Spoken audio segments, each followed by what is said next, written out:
wonderful day. It's probably going to last about 15 minutes because let me flip to see where I'm headed. I'm headed up to the mountains, and those look like some pretty gray, deep gray color. Today, I think we're going to talk about money. Money. A few interesting things have just come about, and so that's why I thought that would be today's subject. I was called last week by one of my banks that the company I own has an account there. I actually only opened it because I wanted like a Miles and More credit card, and it was the only place I could get it, so I opened an account there. And so I've been with them for like about 2 years, maybe a year or two, I'm not sure. Anyway, I was, usually when the bank calls me, I'm always getting really nervous. Oh shit, what does that mean? Did I go over? Do I need to integrate? Do I need to do something? Are they mad at me? So, first reaction, of course, that's what it was. And I said, well, what's the purpose of, they were asking me to come in for a meeting. I said, well, what's the purpose? Oh, well, we have a new director and we just like to introduce you. And I said, all right, fine. And on the email confirmation that they sent me, it was also written like, evaluate, financial products or whatever. So anyway, I met this nice director. He's very nice. And the guy who usually helps me, who's also extremely nice. And we had a lot of chats, about what's going on, even about all of my ideas and all the different stuff I'm doing other than real estate. And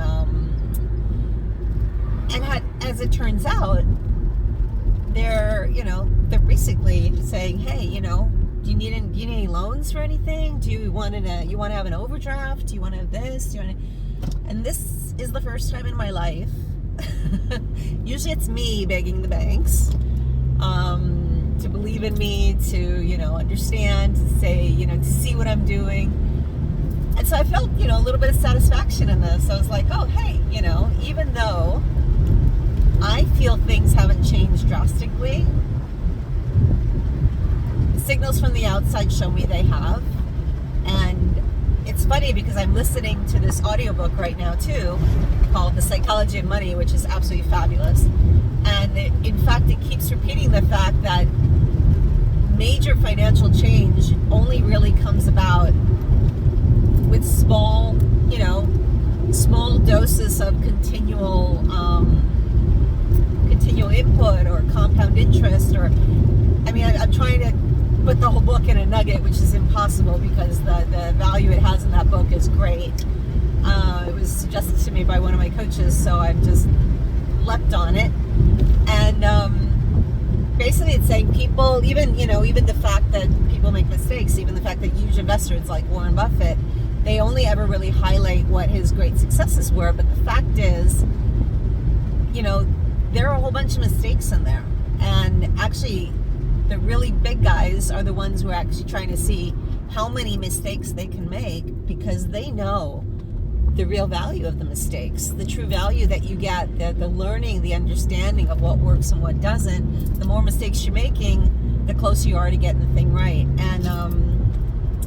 And although I've heard this in different ways, I'm realizing that that's just another push to I just need to get out there. I just need to start on the ideas that I have, which is what I've been doing now with this event that I'm organizing. I realize that it doesn't matter what the outcome is. I really am not stuck on an outcome.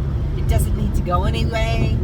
I don't necessarily even need to make any money from it. It's a learning experience, and it's a learning experience in the direction of where I want to go with more of my life and with more of the time that I have to spend on things that on my days, So anyway, I hope some of that made sense. Boy, sometimes I feel like there are just too many ideas, and I try to squeeze them into words, and they just seem to not fit. Anyway, hope you guys are having a wonderful day. And looks like I'm probably going to get rained on very soon, which is these big black clouds looming over above. But over and out. I'm going to have to close up here soon, I think. See you tomorrow. Bye.